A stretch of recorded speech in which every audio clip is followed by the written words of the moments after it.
Assalamualaikum warahmatullahi wabarakatuh.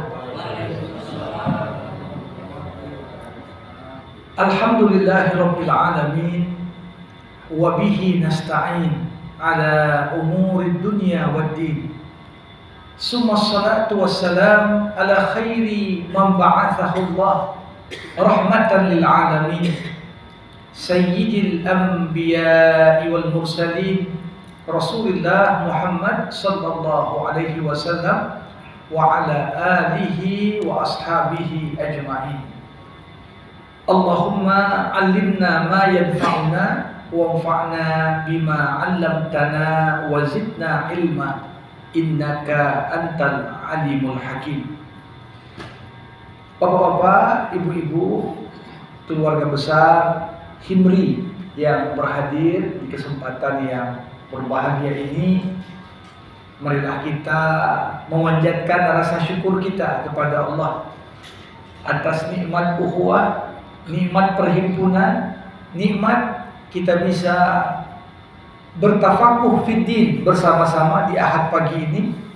Semoga bukan hanya pengajian ini menjadi wadah dan sarana kita semakin memperkuat tali kekerabatan dan tali persaudaraan di antara sesama anggota Himri, namun juga mudah-mudahan menjadi asbab Allah bukakan keberkahan demi keberkahan semua.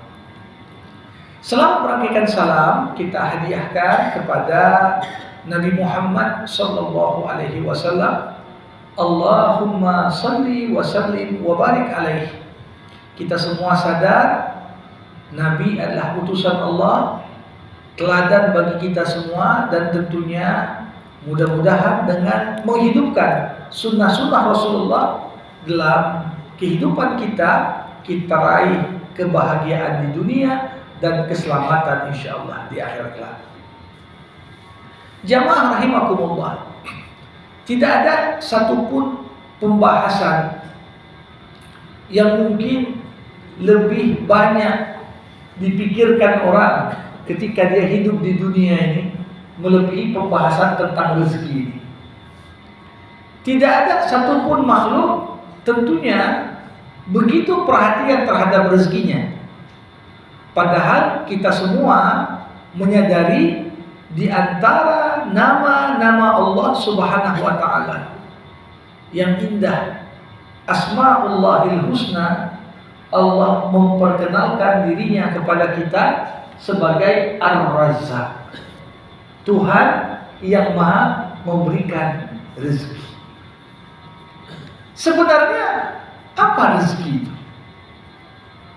Kenapa orang begitu perhatian terhadap rezeki? Secara bahasa, kata rezeki ini kan diambil dari bahasa Arab. Rezeki dalam bahasa Arab artinya pemberian. Jadi ketika Allah berikan banyak hal dalam hidup kita, pemberian-pemberian Allah itu disebut rezeki. Namun menariknya, ketika disebut rezeki sebagai sebuah istilah, maka rezeki ini diartikan oleh para ulama kita kullu ma yuntafa'u bih, segala sesuatu yang manusia bisa mengambil manfaat darinya. Jadi apapun itu kita mengambil manfaat darinya, maka itu layak disebut dengan rezeki. Sehat, rezeki, karena kita mengambil manfaat dari kesehatan kita. Harta, rezeki, karena dengan harta kita bisa penuhi apa-apa yang ingin kita inginkan. Ilmu, rezeki juga. Pasangan hidup, rezeki juga. Karena kita mendapatkan banyak sekali manfaat dari pasangan hidup kita. Apalagi dapat suami yang soleh, istri yang soleha, yang punya satu visi dalam kehidupan dengan kita. Tetangga yang pengertian, rezeki juga. Siapa yang gak senang ketika hidupnya dapat tetangga yang bahkan dalam pergaulan kita sehari-hari lebih daripada saudara kandung kadang-kadang. Begitulah. Karena luasnya cakupan rezeki ini, maka tidak mengherankan Bapak Ibu, di dalam Al-Quran kata rezeki diulang Allah sebanyak 143 kali.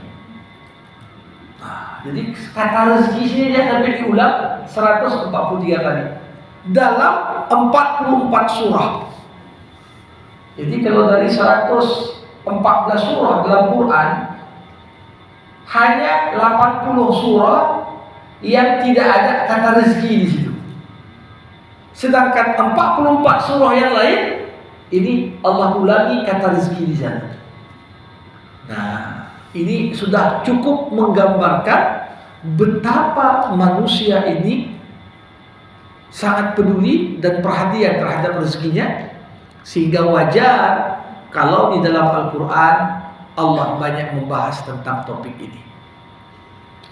Jamaah rahimakumullah, tidak jarang kita ini ketika memahami rezeki dengan pemahaman yang salah, ini salah satu sebab yang mengakibatkan rusaknya hubungan antar manusia. Kalau ada ungkapan rezekinya dipatok ayam, kalau lambat bangun dia. Kalau ayam aja bisa matok, apalagi orang lain, kan begitu. Ini ungkapan-ungkapan yang sering muncul dalam ungkapan kita sehari-hari. Benarkah artinya rezeki seorang itu dapat diambil oleh orang lain? Di sini tentunya menjadi menarik. Allah Subhanahu wa taala di dalam Al-Qur'an menyampaikan fakta pertama tentang rezeki yang harus kita pahami. Apa fakta pertama tentang rezeki? Allah mengatakan wa faddalna ba'dahum ala ba'din fir rizqi. Kami lebihkan sekelompok orang atas sekelompok yang lain dalam masalah rezeki. Jadi ayat ini menggambarkan Allah menghendaki memang di dunia ini ada yang kaya, ada yang sedang, ada yang miskin. Sekiranya ditanya, apakah Allah tak mampu untuk membuat semua kaya? Allah maha mampu, tapi Allah gak menghendakinya. Apa buktinya? Ada sebuah hadis yang disampaikan Nabi Muhammad SAW. Dikatakan dalam hadis tersebut, sekiranya tiap orang meminta kepada Allah semua yang diinginkannya, dan Allah memberikan kepada tiap orang semua yang dimintanya, maka niscaya tidak akan berkurang dari kekayaan Allah sedikit pun, kecuali seperti yang berkurang dari air laut ketika kita celupkan ujung jari telunjuk kita. Coba bayangkan berapa detik air laut itu. Kita celupkan telunjuk kita. Kira-kira berapa persen lah dari air yang menempel di jari kita? Kalau dibandingkan air yang menempel itu dengan air yang masih tersisa, niscaya nggak ada perbandingannya, Bapak Ibu. Jadi artinya Allah Maha Kuasa. Kalau mau dikasih semua pun tak miskinnya Allah. Tetapi di sini perlu kita pahami kenapa Allah berkehendak untuk menjadikan sebahagian dilebihkan rezekinya, sedangkan yang lain dikurangi rezekinya. Dan seperti yang saya katakan, ketika disebut dilebihkan rezeki, jangan hanya kita pahami dilebihkan uangnya, tidak. Ada orang ilmunya lebih tinggi dari yang lain, ada orang hartanya lebih tinggi dari yang lain, ada orang jabatannya lebih tinggi dari yang lain, ada orang diberikan anak lebih banyak daripada yang lain, Bahkan ada orang diamanahi Allah istrinya sampai 4 misalnya. Nah, ini kan rezeki juga ini. Nah, artinya kalau kita perhatikan di sini Allah lebihkan satu kelompok atas kelompok yang lain. Tapi apa hikmah dan tujuan di balik itu semua? Allah katakan Bapak Ibu, liyattakhidha ba'dukum ala ba'din sikhriyah. Kenapa lah Allah buat rezeki kita beda-beda? Allah ingin dengan adanya perbedaan dalam rezeki ini, masing-masing kita dapat memanfaatkan yang lain. Orang yang kurang ilmunya belajar kepada yang banyak ilmunya. Tak jarang yang banyak ilmu duitnya lebih sedikit dari yang sedikit ilmu. Wah, kan gitu. Ya. Tak jarang orang yang kaya tak punya anak. Orang yang miskin banyak anaknya. Ini perbedaan rezeki yang cukup banyak ini tujuannya apa? Supaya terjalinlah hubungan antar satu makhluk dengan makhluk yang lain. Bapak Ibu, mungkin banyak dari kita membayangkan Indonesia ini negara kaya.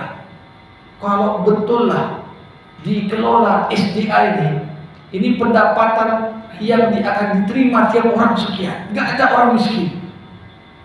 Saya sampaikan Bapak Ibu, saya tinggal di negara petrodolar itu 5 tahun, 7 tahun, maaf. 3 tahun saya SMA di Qatar, 4 tahun saya tinggal di Abu Dhabi. Negara ini negara petrodolar. Pendapatan per kapitanya masuk 5 terbesar di dunia. Tapi saya menyaksikan sendiri, walaupun penduduk lokal udah kaya, baru jalan roda kehidupan, mereka terpaksa mengimpor orang miskin. Mereka terpaksa mengimpor orang miskin. Apa buktinya? Diambil dari Bangladesh, diambil dari India, suruh kerja. Kalau semua kaya, semuanya jadi direktur, semuanya jadi CEO, siapa yang kerjain yang lain? Jadi harus kita pahami, Allah Subhanahu wa Ta'ala Maha Kuasa kalau membuat kaya semua. Tapi niscaya roda kehidupan tak akan jalan. Coba bayangkan, kalau semuanya kaya, kita tawari, kau bersihkan rumahku, ku bayar sekian. Aku pun udah duit kok. Tak mau. Coba bayangkan itu, ya. Coba bayangkan kalau semua orang sehat, susah juga jual obat Pak ya. Tapi dibuat ada yang kaya, ada yang miskin. Itulah kebijaksanaan Allah Ar-Razzaq. Berarti di balik itu semua ada hikmah besar. Dan disinilah ini baru fakta pertama tentang rezeki yang cukup untuk membuka mata kita. Jamaah rahimakumullah. Pada dasarnya Allah Subhanahu wa Ta'ala menciptakan kita untuk merahmati kita semua. Dasarnya Allah ciptakan kita untuk merahmati kita. Apa buktinya? Bukti Allah ingin merahmati kita, Allah jamin, wa ma min dabbatin fil ardi wala ta'irin yatiru bi janahihi illa umamun amsalukum wa ma min dabbatin illa 'ala Allahi rizquha. Tidak ada satupun makhluk melata, tidak ada satupun burung yang terbang di langit kecuali bangsa seperti kalian. Dan tidak ada satupun makhluk yang melata kecuali Allah jamin atasnya rezekinya. Ini fakta kedua. Jadi tiap orang itu sebenarnya terjamin rezekinya, Bapak Ibu. Terjamin rezekinya.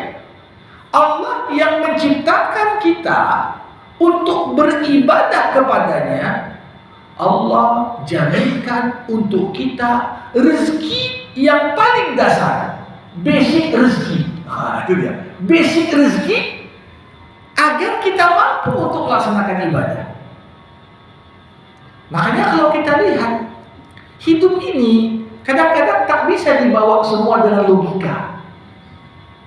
Bapak Ibu, logikanya kalau orang berpikir rasional saja, seharusnya makin kuat manusia, makin mudah dapat rezeki, gitu ya. Makin kita kuat fisiknya, makin kita cemerlang otaknya, makin mudah dapat rezeki, seharusnya. Tapi fakta kehidupan menunjukkan justru Allah mengatur dengan mekanisme berbeda. Coba bayangkan Bapak Ibu, seorang bayi lahir, apa yang bisa dibuat bayi? Bayi cuma bisa komunikasi dengan yang lain dengan nangis saja. Lapar nangis, buang hajat nangis, minta digendong nangis. Tapi bagaimana ketika manusia dalam kondisi yang begitu lemah, tidak bisa berikhtiar, tidak bisa daya upaya apapun dilakukannya, namun Allah yang menjamin, tidak ada satupun makhluk kecuali aku jaminkan untuknya rezeki. Apa yang terjadi? Bayi yang begitu lemah tadi, Allah mengatur bagaimana rezekinya dapat sampai kepadanya. Bukan dia yang menjemput, rezeki itu dihantar. Coba bayangkan, dengan nangis ibunya langsung datang memberikan air susu. Gak perlu anak itu mikir besok kerja apa ya kalian. Ya. Coba bayangkan, gak perlu mikir dia. Karena Allah Subhanahu wa Ta'ala terkadang menjadikan rezeki kita itu di saat kita dalam kondisi lemah, justru Allah atur sesuai dengan jaminan yang Allah berikan. Tidak ada satupun makhluk kecuali aku jamin untuknya rezeki.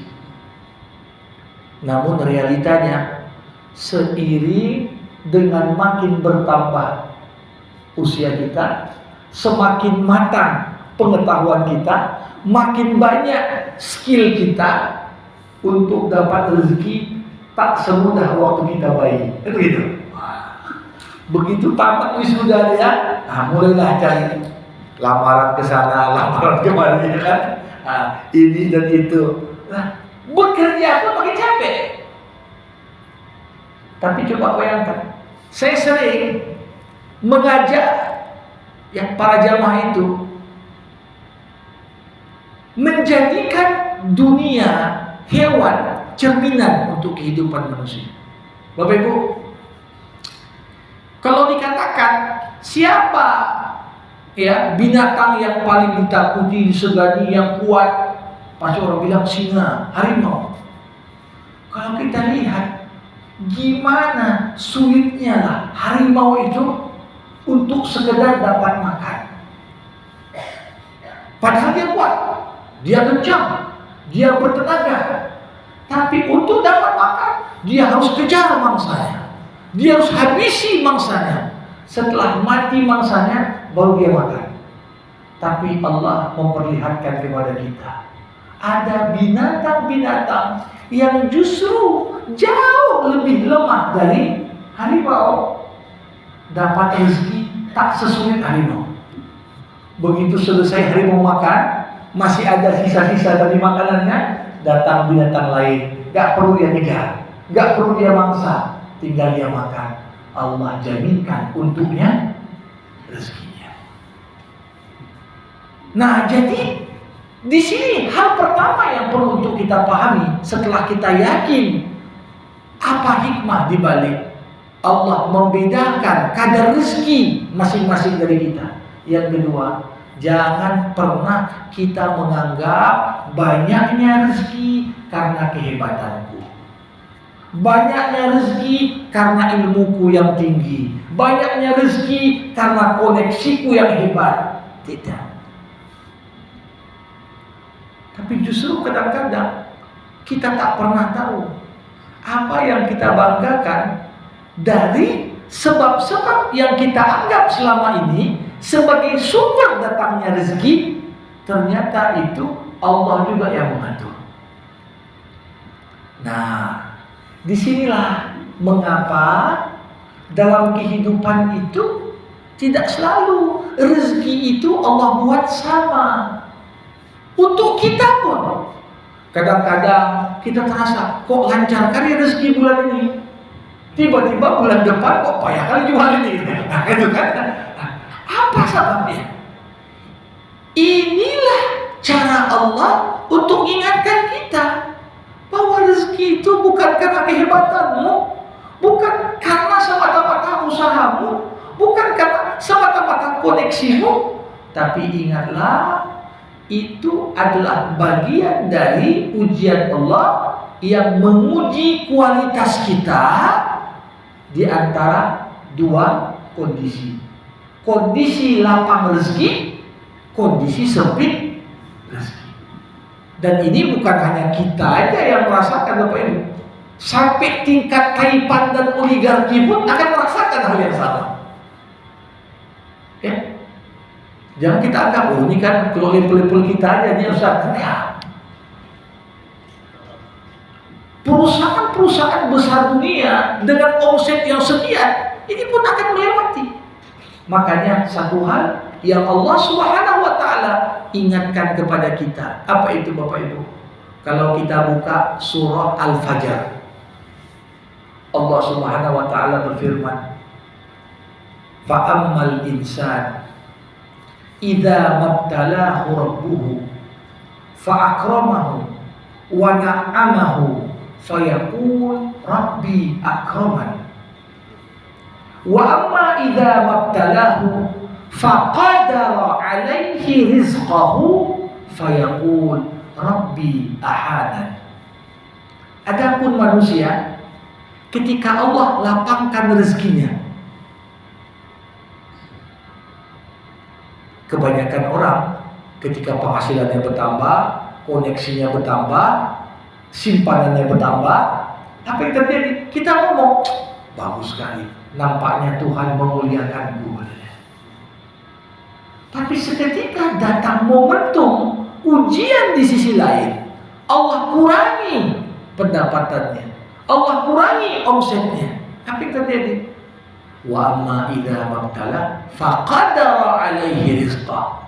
Ketika rezekinya mulai berkurang, kebanyakan manusia justru salah dalam bersikap, dalam merespon terhadap rezeki yang diberikan itu, sehingga manusia pun berkata, nampaknya Tuhan ingin menghinakanku.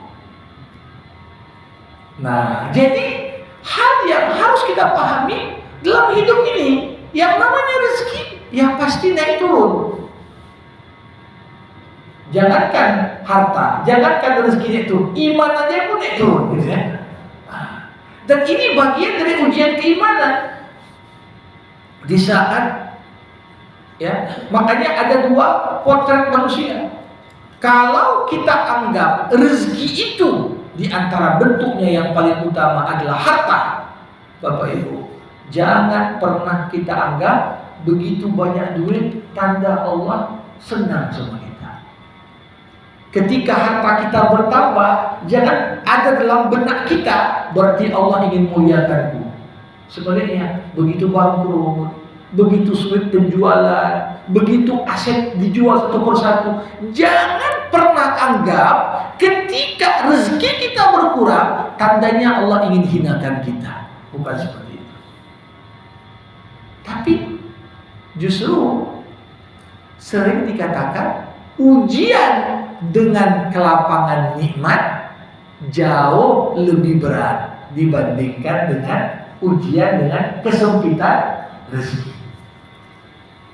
Kalau dapat rezeki yang banyak, ini sedikit sekali orang yang mampu kadang-kadang bersyukur, sadar dia. Tapi ketika diuji dengan sempitnya rezeki, seakan-akan manusia kembali kepada model default. Defaultnya apa? Fitrah. Fitrah manusia. Ketika kita merasa susah, datang sakit, ya, udah ditagih utang jatuh tempo, ya, berbagai masalah yang mungkin kita hadapi dalam hidup ini datang satu persatu begitu cepat. Apa yang terjadi Bapak Ibu? Seketika manusia barulah betul-betul menyadari hanya kepada Allah lah kita semua berharap dan bergantung. Nah, jadi walaupun Allah lapangkan rezeki, ingat datangnya rezekimu itu dari Allah. Di saat Sulaiman alaihi salam, dia seorang nabi, dia seorang raja, dia seorang hakim. Semua posisi-posisi yang paling penting digenggamnya. Ketika ditanya, dari mana kau dapat itu semua, wahai Sulaiman? Dijawab oleh Sulaiman, hadza min fadli Rabbi. Ini semua karunia Tuhan. Rezeki Allah itu. Sangat berbeda dengan jawaban siapa? Qarun. Bapak Ibu, digambarkan di surah Al-Qasas. Qarun itu saking kayanya, kunci untuk gudang harta Qarun, kuncinya aja harus dibawa 10 orang. Wah, 10 orang potong kuncinya. Coba bayangkan, kalau kuncinya aja harus digotong 10 orang, sebesar apa itu rumah kuncinya, itu kan? Ya, coba bayangkan. Nah, tapi dengan segala pencapaian yang ada, ketika ditanya, Qarun, dari mana kau dapat? Dia jawab dengan penuh kesombongan, innama utituhu ala ilmin indi. Ini semua yang kalian lihat, ini ku peroleh karena kecerdasanku. Jadi kalau kita cerita rezeki, capaian-capaian kita sebagai himpunan, sebagai pribadi, ada perusahaan, ini semua hakikatnya apa?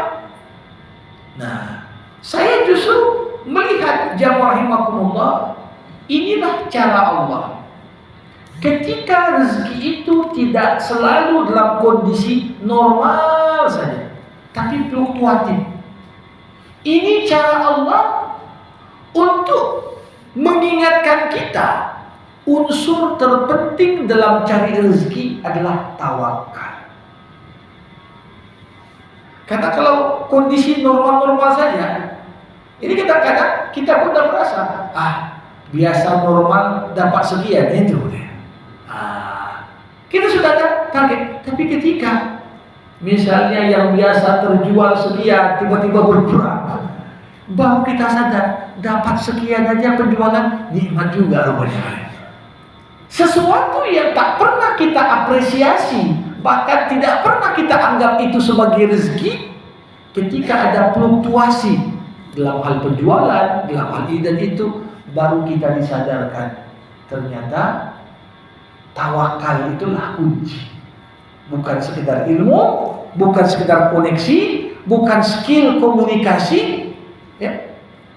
Tapi wa may yatawakkal 'ala Allah fahuwa hasbuh.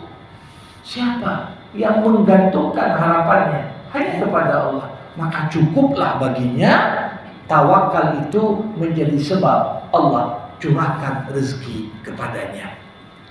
Jamaah rahimakumullah, satu hal yang menarik, rezeki ini sebagai bagian dari anugerah Allah kepada kita.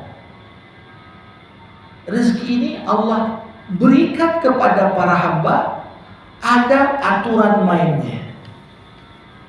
Jadi jangan kita menganggap rezeki ini gak ada aturan mainnya. Aturan main tentang rezeki ini, inilah yang sering kita sebut sunnatullah. Sunnatullah. Kenapa si fulan sakit? Kenapa si fulan sehat? Satu ngikut sunnatullah, satu enggak.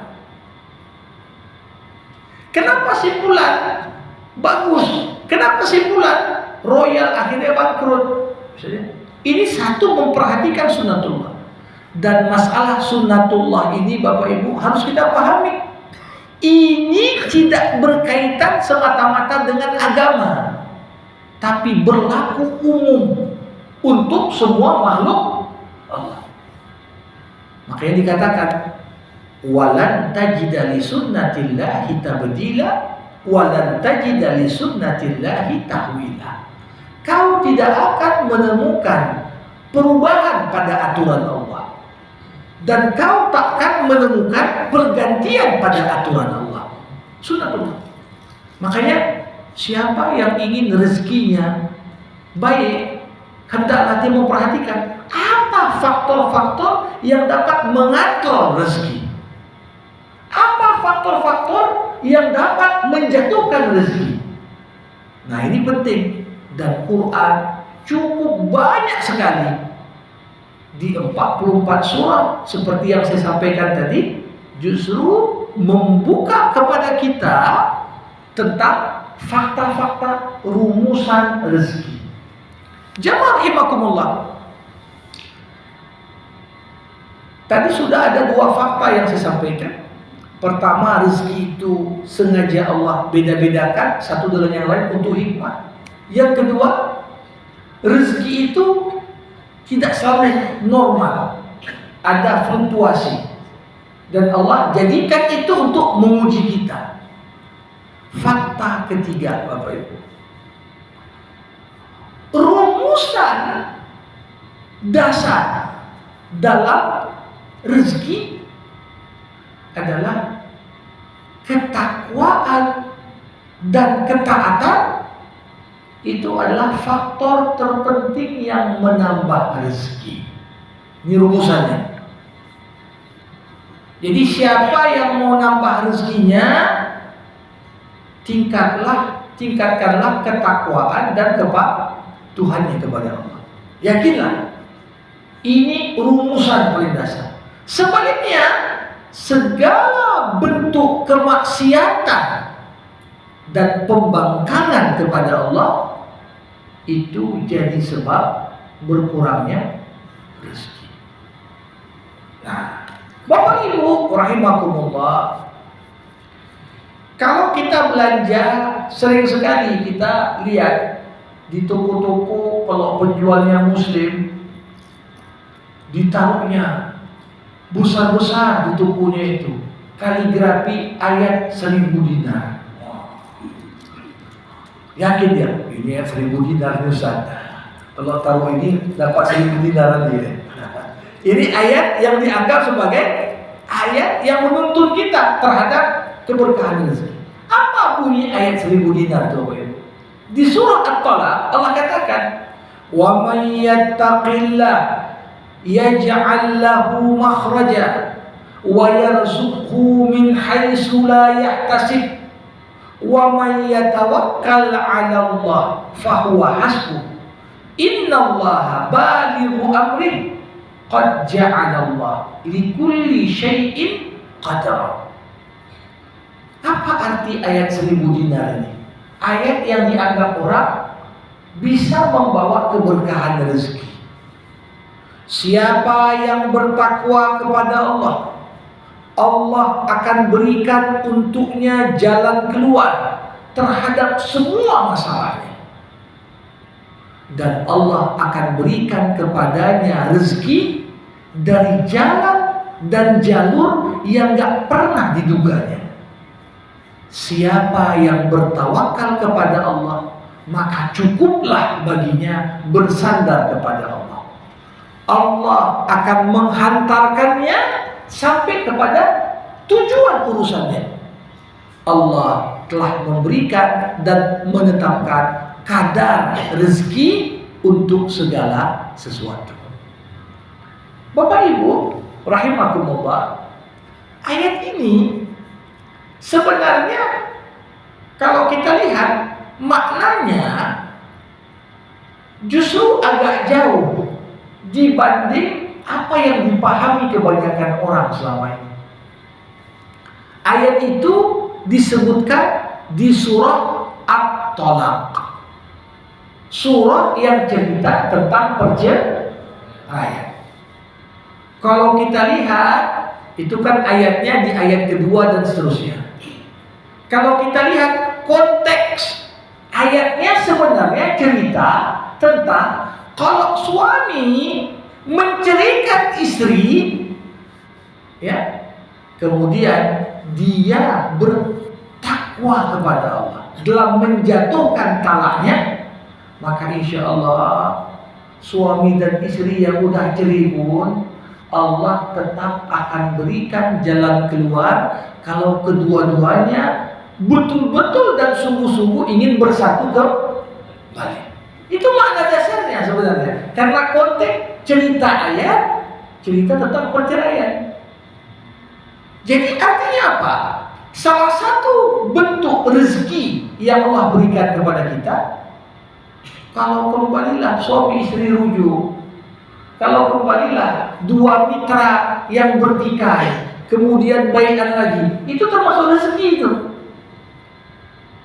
Namun ketika ayat ini dipisah dari konteksnya, maka maknanya menjadi umum.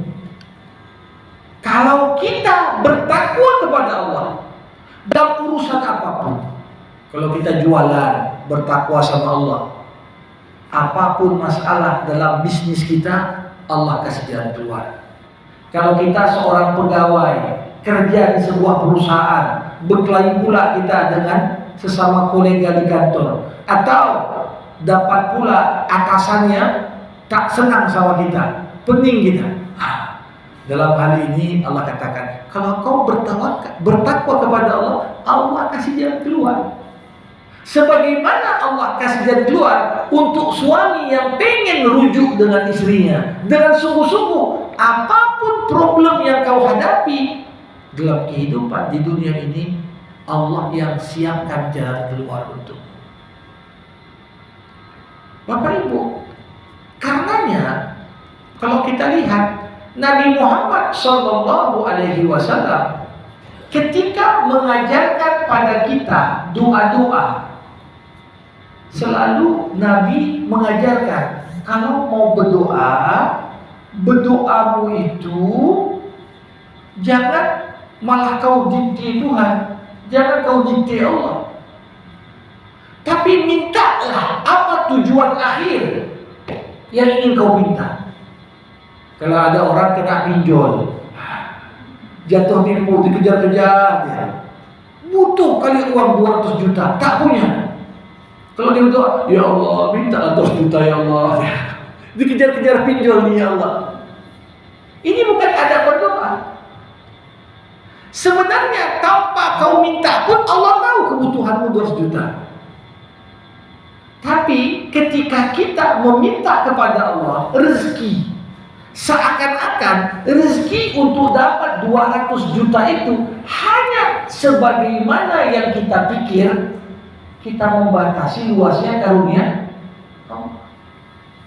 Berapa banyak Bapak Ibu problem kita sekian, yang ada di benak kita, di pikiran kita untuk selesai, mungkin dapat pinjaman dari si fulan lagi, atau bisa jual aset ini, bisa terbayar. Tapi sering sekali ketika kita berdoa, Allah Subhanahu wa Ta'ala berikan jalan keluar bahkan di luar yang kita duga. Di luar yang kita duga. Kebanyakan masalah itu bukan seperti yang kita rencanakan kadang-kadang penyelesaiannya. Begitu selesai, wah cepat kali selesai ya. Ini memang betul-betul campur tangan Allah, kita bilang.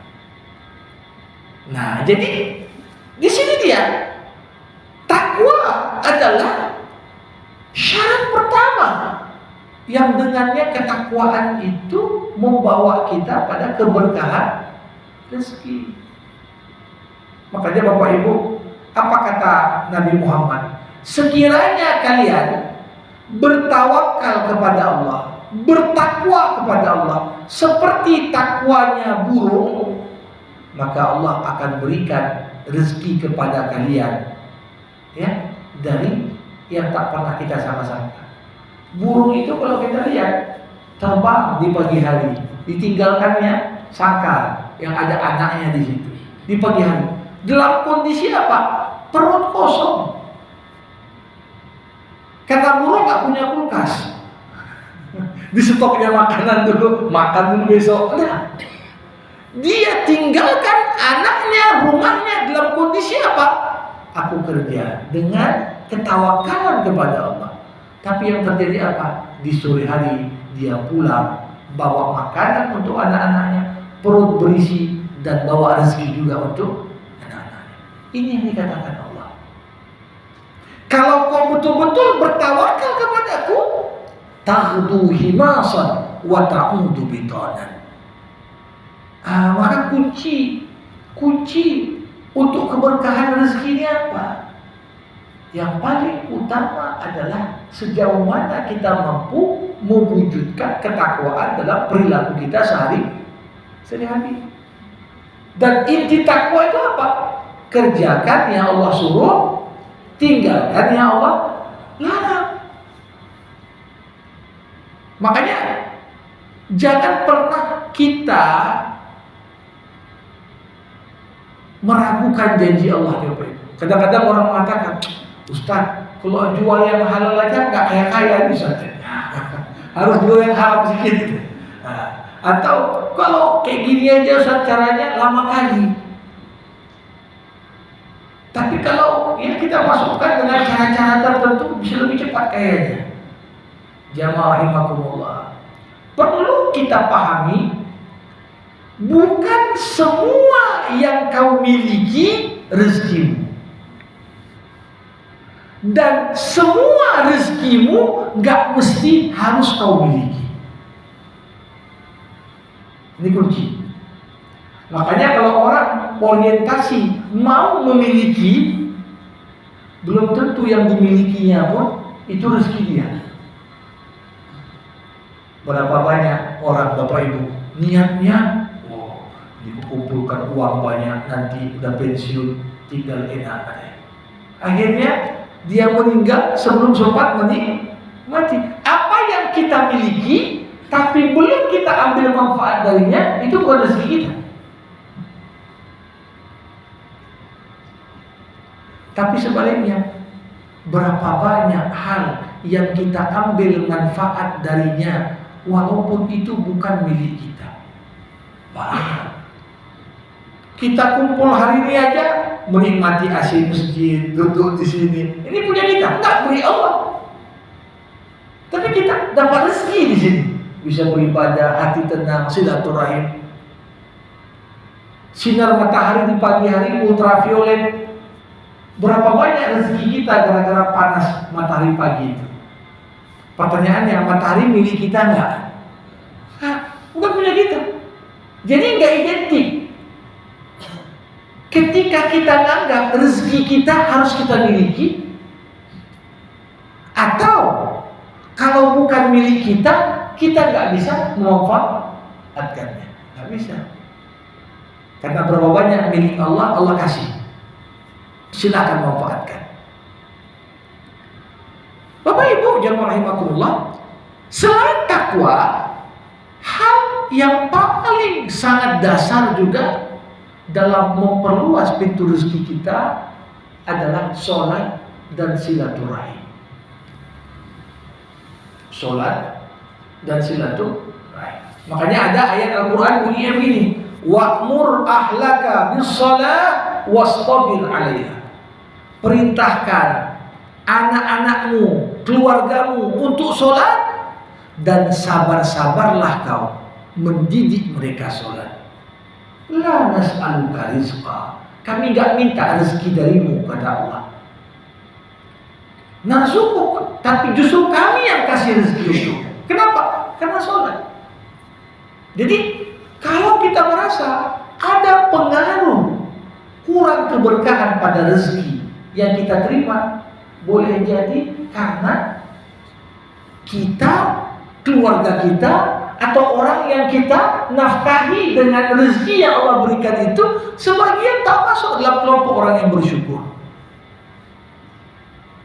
Jadi tanggung jawab kita sebagai ayah, orang tua, ini kan bukan yang cari nafkah saja, tidak. Tapi ku anfusakum wa ahlikum. Nah, ini juga termasuk bagian dari sumber keberkahan rezeki. Selanjutnya Bapak Ibu, salah satu poin penting silaturahim. Man ahabba ayyubsata lahu fi rizqihi wa yunsa'alahu fi atharihi falyasil rahimah. Siapa yang ingin Allah lapangkan rezekinya, Allah panjangkan usianya, maka hendaklah dia bersilaturahmi. Jadi silaturahmi ini bagian dari, sebab kalau dalam bahasa dunia sekarang, modal berbisnis yang paling penting zaman sekarang bukan hanya duit, tapi networking, jejaring. Kenalan ini, kenalan itu. Berapa banyak orang bisa jualan, nggak ada modalnya, cuma dipercaya aja sama kawannya. Udah kau jualkan tolong ini, kau juga ini. Coba silaturahim. Maka silaturahim ini adalah salah satu kunci keberkahan rezeki, Bapak Ibu. Kita sering melihat ada orang-orang, salah satu sumber sebab di usia yang terbilang tidak muda lagi, tapi masih kuat beraktivitas kesana kesini. Salah satu mungkin sebab Allah berkati pada usianya, diberikan untuknya rezeki karena ringan langkahnya untuk mengunjungi saudaranya.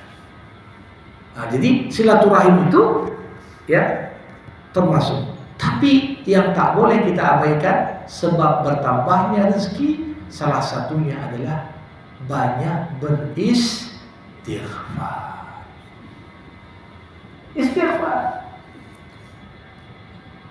Istighfar artinya apa? Minta ampun sama Allah.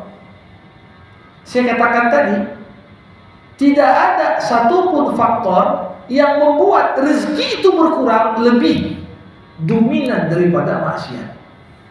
Makanya kalau kita merasa, ya aku kerja udah capek, kok gini-gini aja, boleh jadi penghalang antaranya turun rezekimu kepadamu, hanya tinggal kau bangun di tengah malam, banyak-banyak beristighfar di situ, sadari apa-apa kesalahan yang kita buat sebelumnya. Itulah kuncinya. Bapak Ibu jamaah rahimakumullah, diceritakan dulu ada seorang ulama dari golongan tabi'in namanya Imam Hasan Basri. Suatu ketika Imam Hasan Basri ini buatlah halaqah ilmu seperti ini. Ketika sampai sesi pertanyaan, datang salah satu muridnya nanya, angkat tangan, Imam, di kampungku terjadi kekeringan, udah lama kali tak turun hujan. Apa yang harus kami buat? Dijawab oleh Mas Basri, banyak-banyak istighfar di sana. Selesai pertanyaan itu, datang lagi murid kedua, Imam, aku udah sekian tahun nikah, belum dapat keturunan.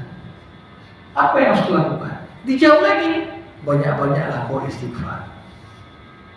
Selesai itu, ada lagi yang ketiga, nanya lagi, Imam, di kampung kami kebun-kebun gagal panen semua. Apa yang harus kami buat? Banyak-banyak kau istighfar. Terakhir datanglah murid yang keempat, dia tanya, Imam, dari tadi permasalahan dan problematika yang ditanya beda-beda, kok jawabanmu sama semua, istighfarnya? Dijawab oleh Hasan Basri, pernahkah kau mendengar firman Allah Subhanahu wa ta'ala, wa qul istaghfiru rabbakum innahu kana ghaffara yursilis sama 'alaikum midrara wa yumdidukum bi amwalin wa banin wa yaj'al lakum jannatin wa yaj'al lakum anhara. Katakan, Muhammad, minta ampunlah kau kepada Allah. Sesungguhnya Allah Maha Pengampun. Kalau kau sudah istighfar, Allah akan naikkan curah hujan untukmu. Kemudian apa lagi? Allah akan tambahkan hartamu, anakmu, dan Allah akan alirkan kembali sungai-sungai yang kering. Ini jadi kalau kita lihat, memang ada tafsiran secara ilmiah mungkin. Oh, kenapa ini firman kita zaman panas ekstrim, lain-lain sebagainya. Selalu ada tafsiran ilmiah untuk fenomena alam. Tapi Bapak Ibu, sebagai seorang mukmin, jangan kita pernah menganggap ada kontradiksi antara tafsiran ilmiah dengan tafsiran gaib. Tafsiran gaib apa? Kenapa banjir? Ya Allah sedang peringatkan kita. Karena bagaimanapun kita mencari jawaban ilmiah untuk fenomena yang ada, tak akan pernah tuntas. Misalnya kita bilang, oh tsunami itu kok terjadi? Kita bilang, oh itu karena lempengan bumi bergeser. Ya. Kenapa harus di lempengan yang itu yang bergeser, bukan tempat lain misalnya? Tetap menyisakan ruang, inilah yang kita sebut dengan tafakkur. Tafakkur. Kita kaitkan apa yang kita alami dengan kontemplasi terhadap apa yang kita buat. Bapak Ibu rahimakumullah, di sisi lain ada 4 dosa paling utama yang dapat menghilangkan keberkahan rezeki, bahkan mengurangi rezeki. Apa itu? Yang pertama, kemaksiatan secara umum, ini yang masuk dalam kategori mengurangi takaran dan timbangan. Wailun lil mutaffifin alladzina idza talu 'alan nasi yastawfun. Celakalah untuk orang-orang yang curang. Kalau dia belanja, dia pengen dipenuhi timbangannya. Tapi ketika orang beli kepada dia kurangi timbangan orang. Curang, ya. Kalau zaman dulu curang itu bentuk-bentuknya banyak yang sederhana. Zaman sekarang makin canggih. Ya. Coba bayangkan Bapak Ibu, ketika seorang curang bukan hanya dalam takaran, bukan hanya curang dalam timbangan, tapi curang juga dalam komposisi. Mahal kali harga daging sekarang, dipakai daging tikus. Ini kalau beli ini nggak tahan lama, dipakaikannya formalin. Ini curang juga. Ini warnanya kurang bagus nih, dipakainya pewarna tekstil. Gimana dampak? Memang nampak untung di awal. Oh banyak kok laku. Dulu sebelum pakai ini nggak laku jualanku. Begitu pakai ini banyak yang beli. Hati-hati. Jangan pernah kita terpedaya, kita pikir, oh hebat kali kita. Naik angka penjualan selama itu dilakukan dengan mencurangi takaran. Ini pasti akan Allah cabut keberkahan rezeki. Yang kedua, menahan zakat dan sedekah. Menahan zakat dan sedekah. Bapak Ibu, apa yang kita istilahkan dengan panas ekstrim? Kadang-kadang, ya kalau di kita alhamdulillah masih turun hujan sekian kali, ada hujan. Dikatakan dalam sebuah hadis, tidaklah manusia menahan kewajiban zakat dan sedekahnya kecuali Allah akan tahan debit turunnya air hujan. Berbulan-bulan tak turun hujan, kekeringan. Dan dikatakan dalam hadis, sekiranya bukan karena rahmat dan kasih sayang Allah kepada binatang yang ikut merasakan kekeringan itu, Allah akan tetap tahan debit air hujan untuk turun kepada permukaan bumi. Jadi jangan kita pernah menganggap, ya, karena kunci pada zakat dan sedekah itu, Bapak Ibu, selalu saya katakan, zakat itu disisihkan, bukan disisakan. Jadi dari awal, alhamdulillah penghasilan sudah lebih dari nisab, sudah sisihkan. Ini memang untuk sedekah, ini memang untuk zakat. Di saat mungkin penjualan kita bagus, jangan disisakan. Kenapa? Biasanya di zaman konsumerisme seperti sekarang ini nggak bersisa semua itu. Karena ada keinginan terbeli ini, pengen ganti handphone, pengen ganti rumah, pengen ganti ini, pengen ganti itu. Sehingga ketika zakat itu disisakan, ya nggak bersisa dengan alasan banyak kali Ustadz nggak bisa sekarang, memang banyak pengeluaran. Jadi bukan hanya ketika kita, ya, sempit rezeki kita mengeluhkan untuk berzakat ataupun bersedekah, tapi dikatakan oleh Nabi Muhammad SAW, dari awal kita memang sudah sisihkan. Yang ketiga, salah satu sebab utama berkurangnya berkah pada rezeki adalah transaksi ribawi. Transaksi ribawi. Jadi riba ini mungkin hitung-hitungan kalkulator dunia untung, jualan pakai bunga, kemudian dan lain sebagainya. Mungkin secara duniawi untung, tapi keuntungan yang didapat dengan riba itu apa yang terjadi? Allah katakan Allah akan membinasakan riba dan menumbuh suburkan sedekah. Apa maknanya? Kalau kita lihat orang yang nampak kaya cepat tapi dengan cara-cara yang tidak baik, jangan ditengok di awalnya saja, tengok di akhir. Gimana dampak riba itu yang kadang-kadang menghilangkan keberkahan.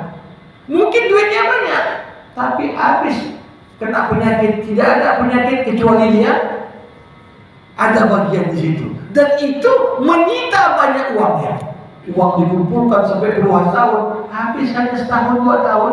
Kenapa? Untuk mengobati penyakit tadi. Padahal seperti kita katakan tadi, rezeki tidak hanya identik dengan uang. Kesehatan pun bagian dari rezeki yang paling utama. Nah, termasuk yang keempat, sebab paling utama hilangnya berkah rezeki adalah sumpah palsu dan menyembunyikan cacat barang yang dijual. Sumpah palsu.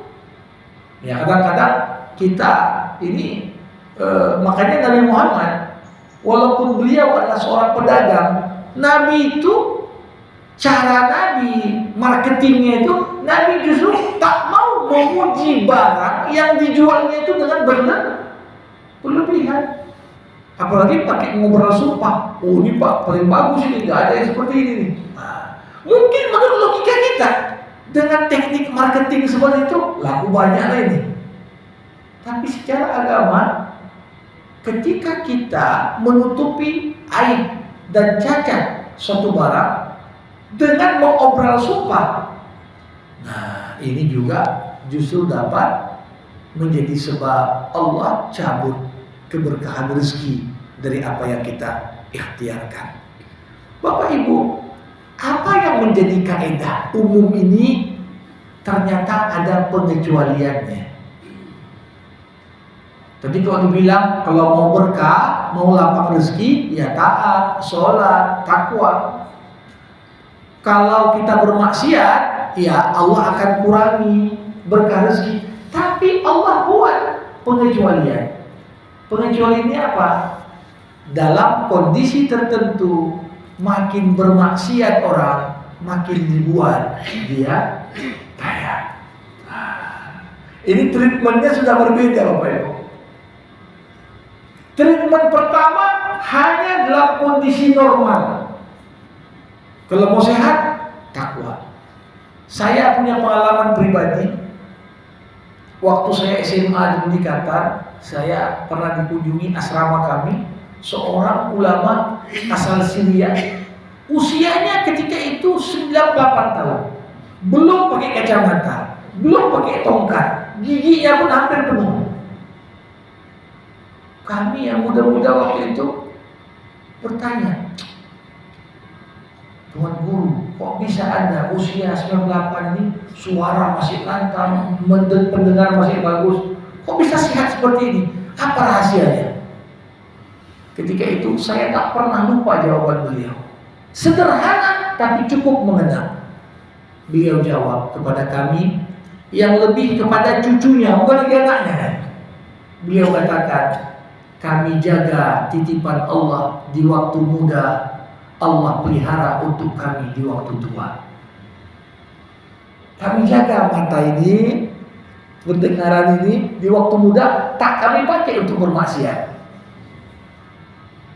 Nah, di waktu tua Allah jaga untuk kami.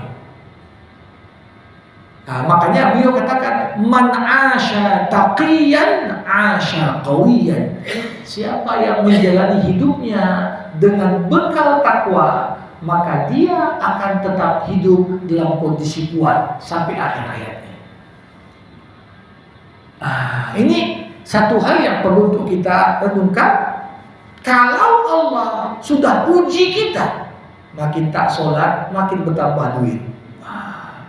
Makin tak pernah ke masjid, makin banyak penjualan pula. Ya, ini hati-hati. Boleh jadi itu masuk dalam kelompok istidraj. Sanastadrijuhum min haitsu la ya'lamun wa umli lahum inna kaidi matin. Di firman Allah di surah Al-A'raf, kami akan biarkan mereka secara berangsur-angsur semakin terlepas dari kami, dan aku akan akhirkan siksa untuknya. Tapi ingat, Allah mungkin menunda siksa, tapi Allah tidak akan pernah lupa kepada yang melanggar. Bapak Ibu, pernah di zaman Nabi, zaman Umar bin Khattab, kena tangkap seorang pencuri. Lantas dia pun ditangkap, diadili oleh Umar. Saat dilaksanakan pengadilan untuk orang tersebut, Umar nanya, ini kaum nyuri ini udah berapa kali? Dijawab oleh pencuri itu, ini baru sekali nih Khalifah, tak pernah kau curi. Umar menjawab, bohong kau. Kata Umar, kenapa? Allah takkan pernah mempermalukan hambanya di kali pertama. Kalaupun kita buat salah, belum langsung dihukum, tiba-tiba bangkrutnya, dibiarkan. Karena Allah berikan kesempatan hati kecil kita yang bicara. Yang kau buat itu tak betul, merasa bersalah kita, menyesal kita, tobat kita, ya sudah Allah tutup. Berapa banyak kesalahan kita buat, Allah tutup dan Allah tak kasih tahu siapapun. Tapi kalau sudah sampai kesalahan itu, Allah bongkar dan permalukan. Nah, ini pun Bapak Ibu masih dalam kondisi baik. Allah permalukan masih baik. Kenapa? Kalau kita dipermalukan, kita masih punya kesempatan untuk memperbaiki. Tapi perumpamaan istidraj itu seperti apa? Salah, tak dihukum-hukum, tak dipermalukan Allah. Tapi begitu kita meninggal, saat kita tak bisa memperbaiki yang rusak, semua kekurangan kita dibuka Allah. Siapa manusia yang paling menyesal ketika semua kesalahannya terungkap di momen dia tak bisa lagi memperbaikinya? Kalau kita buat salah, masih ada kesempatan perbaiki, malu-malu sedikit tidak apa-apa lah, masih bisa kita perbaiki. Tapi coba bayangkan, ketika itu baru dibukakan di saat kita tak bisa lagi berbuat apa-apa. Nah, inilah hakikat istidraj. Kalau ibaratnya bukan hanya jatuh, ketimpa tangga, kena cek lagi. Ini gambaran, ya. Berhati-hatilah di saat kita merasa aku tak sehat kok, walaupun suka mabuk misalnya. Aku tetap kaya kok, walaupun tak sholat. Hati-hati. Boleh jadi itu adalah bagian dari cara Allah secara berangsur-angsur membiarkan kita jatuh pada poros kejahatan yang lebih dalam lagi nantinya. Demikian yang dapat saya sampaikan Bapak Ibu, ayat-ayat tentang rezeki dan bagaimana aturan Allah, sunnah Allah dalam menetapkan rezeki kita. Semoga seluruh anggota Himri ini, ya, Allah lapangkan rezekinya, dan rezeki yang lapang justru membawa kita kepada kesyukuran dan ketaatan kepada Allah. Demikian, sebelum saya tutup, mungkin ada yang mau bertanya, dipersilakan. pada sahabat semua, aman kakak ya, kalau ingin bertanya pada Bapak Ustadz, waktu dan tempat dipersilakan, mungkin 2 atau 3 pertanyaan saja.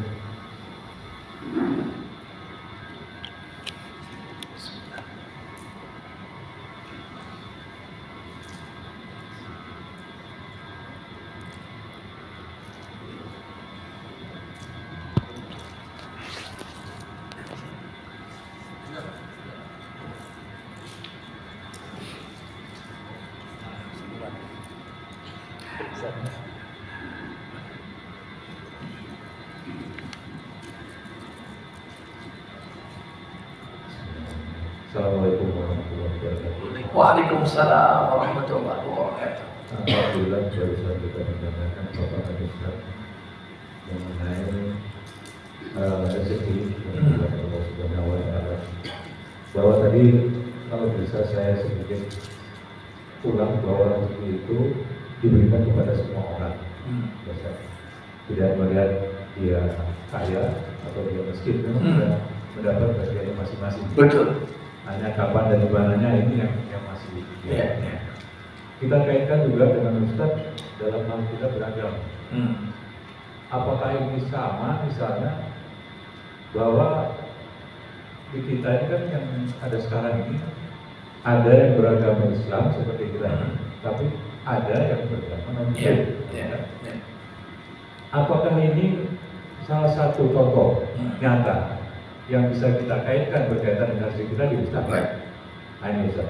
Ya, dengan demikian kita bisa melihat, oh jangan-jangan kita lah yang dapat rezeki dari Allah. Tapi kan saya kita sadar ini hidayah. Iya. Baik. Nah ini Ustaz mungkin yang kita Baik. Terima kasih. Tepat sekali yang disampaikan. Para ulama seperti Imam Ibnul Qayyim membagi rezeki yang Allah berikan pada manusia kepada 2 bagian.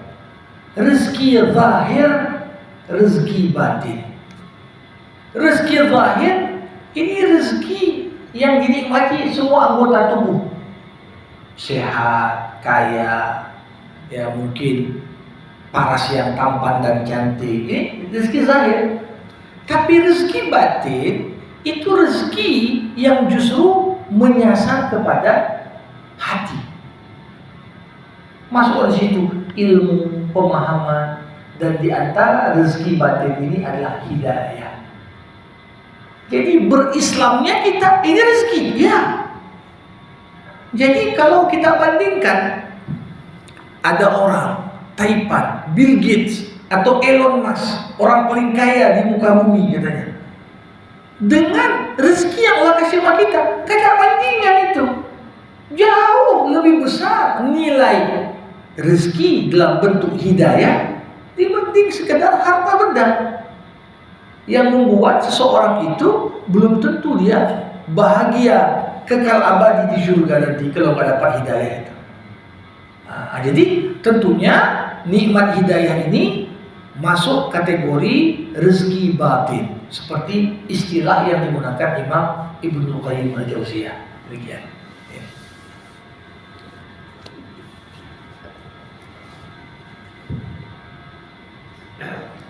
Assalamualaikum warahmatullahi wabarakatuh. Waalaikumsalam warahmatullahi wabarakatuh. Petunjuk Ustaz ini terkait dengan rezeki. Iya. Gimana caranya kita menumbuhkan sikap qanaah pada diri kita? Iya. Terima kasih Ustaz. Iya. Bagus sekali pertanyaannya, Bapak Ibu. Qanaah maknanya sifat puas terhadap apa yang sudah Allah berikan kepada kita. Dan sifat qanaah ini termasuk di antara sifat yang terpuji. Namun para ulama menyebutkan sifat qanaah pada hasil itu terpuji, tapi qanaah kepada proses belum tentu puji. Ya, kadang-kadang hasil itu memang belum sesuai harapan kita. Tapi tentunya hasil ini kan sangat berkaitan dengan proses. Misalnya targetnya sekian, yang tercapai cuma sekian, di bawahnya. sebagai hasil yang telah Allah Subhanahu wa taala tetapkan untuk kita, harus ada sifat qanaah. Dalam pengertian, ya Allah, kalau kadar ini yang sudah Kau tetapkan untukku, aku sadar dan yakin inilah yang terbaik untukku. Walaupun mungkin ya tanggapan orang kok turun, kok kurang dan lain sebagainya. Tapi kita yakin. Nah, tapi bukan berarti sifat qanaah membuat kita tak melakukan evaluasi dan muhasabah. Tapi di mana muhasabahnya? Pada prosesnya. Mungkin hasil begini karena kurang silaturahimnya, kurang ke sini, kurang ke situ pendekatannya atau teknik komunikasinya. Ketika kita puas pada hasil, tidak harus itu diartikan kita puas juga dengan usaha yang sudah kita buat. Kalau pada hasil, kadang-kadang ya harapan sekian, kok sekian? Selama Allah sudah tetapkan pasti ada kebaikan. Tapi pada proses silahkan kita bermuhasabah, silahkan kita mengkaji lagi supaya kita harapkan di periode berikutnya ya lebih baik. Nah, ini masih kurang, ini masih kurang, ini masih kurang, ya. Nah, kenapa penting sifat qanaah ini? Sifat qanaah penting untuk tetap memastikan kita dalam kondisi sadar.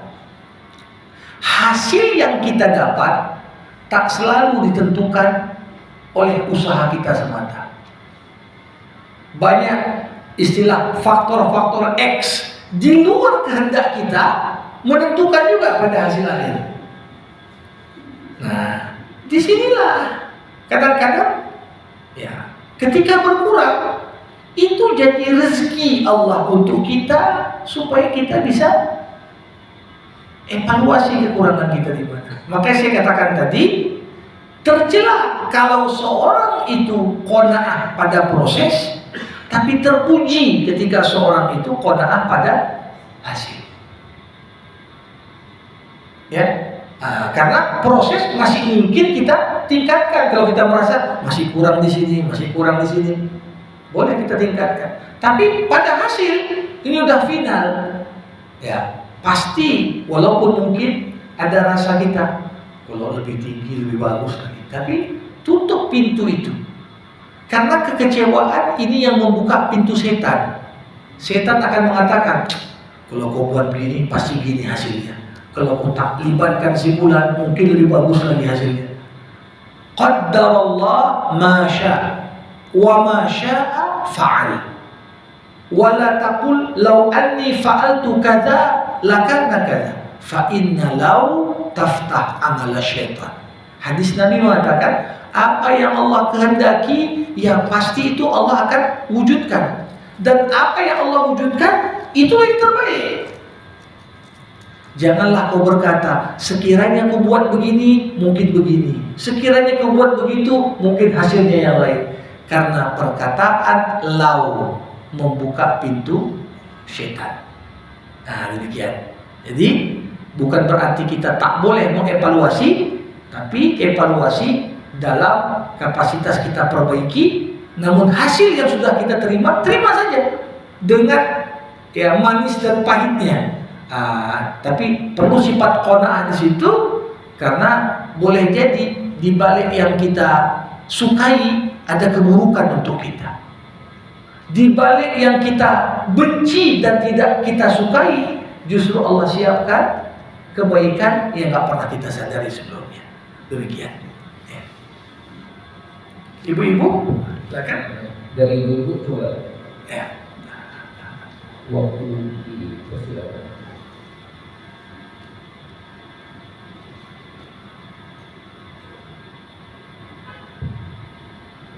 Assalamualaikum warahmatullahi wabarakatuh. Waalaikumsalam warahmatullahi.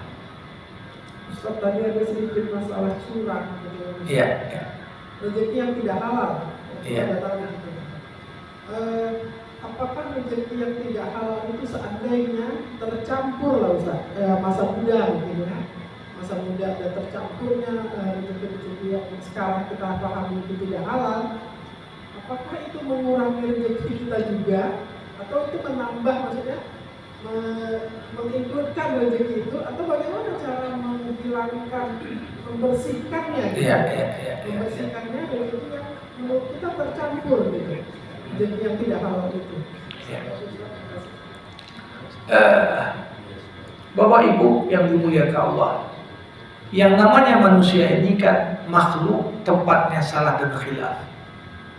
Makanya yang paling indah dari ajaran agama ini, sejahat apapun kau di masa lalu, jangan kemudian itu mengesankan untuk kita pintu perbaikan sudah tertutup untuk. Itu indahnya agama ini. Makanya kalau ada di masa lalu hal-hal kita buat, kita rasa tak benar, kita udah sesali perbuatan itu, kita sudah bertekad aku tak mau ulang lagi di masa depan, kita sudah tinggalkan seketika itu juga, dan kita sudah coba lakukan mana yang bisa kita balikkan hak orang, ya kita balikkan dalam kapasitas kemampuan kita. Selama kita sudah laksanakan unsur taubat tadi, maka insya Allah setelah taubat ini lembaran baru untuk kita, lembaran baru untuk kita. Nah, kalaupun kita merasa ada hal-hal di masa lalu, jadikan itu sebagai cambuk dan motivasi tambahan untuk terus memperbaiki diri. Ya, Umar bin Khattab radhiyallahu anhu, siapa yang tak kenal Umar? Umar setelah Islam orang nomor 3 setelah Rasulullah, Abu Bakar, langsung Umar. Tapi sering ditemukan orang Umar ini kadang-kadang nangis sendirian. Kenapa? Membayangkan apa yang sudah dia buat tuh di masa jahiliyah. Dia kadang-kadang merasa, ya, kok bisa aku sekeji itu? Orang yang telah berhijrah, orang yang telah bertaubat, itu hatinya sangat sensitif, sangat lembut. Ya kadang-kadang hal seperti itu penyesalan itu kita bawa. Tapi jangan sampai hal-hal yang demikian itu justru terus menyandera kita sampai membuat kita berputus asa dari rahmat Allah. Jangan. Seluas apapun dosamu, rahmat Allah lebih luas untuk menampung itu. Tapi kuncinya tadi sungguh-sungguh. Artinya apa? Setelah kita tahu, setelah kita belajar, jangan buat kita ulang lagi yang kita buat sebelumnya. Maka insya Allah, ya seperti dikatakan Nabi, at-taibu minaz zambi kaman la zambalah. Orang yang telah bertobat dari dosanya seperti orang tak berdosa. Demikian. Baik Bapak Ibu, jamaah rahimakumullah, kita padakan majelis ilmu sampai di sini, kita tutup dengan doa bersama. Alhamdulillahirabbil alamin. Hamdan yuwafi ni'amah wa yukafi'u mazidah. Ya Rabbana lakal hamdu kama yanbaghi li jalali wajhikal karim wa li 'azimi sultanik. Allahumma salli ala Sayyidina Muhammad wa ashghil adh-dhalimin bil-dhalimin wa akhrijna min bainihim salimin.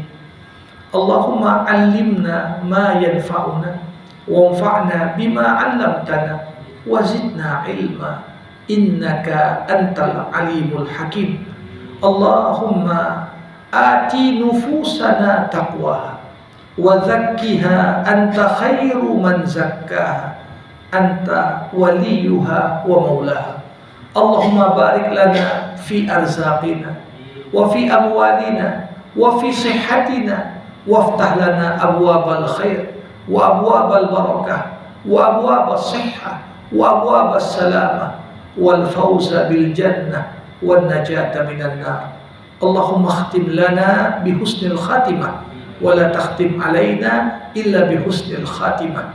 Rabbana atina fid dunya hasanah wa fil akhirati hasanah wa qina adzaban nar. Wa sallallahu ala sayyidina Muhammad wa ala alihi wa sahbihi ajma'in walhamdulillahi rabbil alamin. Terima kasih. Assalamualaikum warahmatullahi wabarakatuh.